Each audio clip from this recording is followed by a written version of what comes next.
Spinach चीज कबाब पाव आलेला आहे. सो हा आर्याच्या आणि पुष्करच्या रेकमेंडेशनवर आलेला. व्हेज असल्यामुळे आज तंदूररावला येऊन, नवरात्र असल्यामुळे व्हेज खायला लागतंय. तंदूररावची स्पेशालिटी आहे तंदुरी आयटम सोबतच. याच्यामध्ये पाव आणि पावाला समथिंग चटणी, चीज, कांदा आणि ही एक टिक्की आहे बेसिकली. आम्हाला ती टिक्की नुसती एकदा टेस्ट करून बघूया कशी आहे. पालकापासून बनवलेली टिक्की आहे.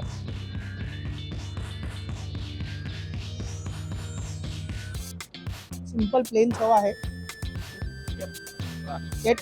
खूप सुंदर आहे, नो डाऊट अबाउट दॅट. पालकाची चव खूप चांगली लागते.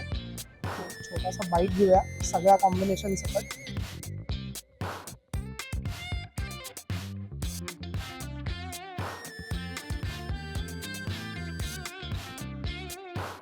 हे सगळं कॉम्बिनेशन खरंच अप्रतिम लागतं. ॲक्च्युली नवीन ट्राय करायला मिळालंय. अरे तू पण जरा बघ काय वाटतं तुला.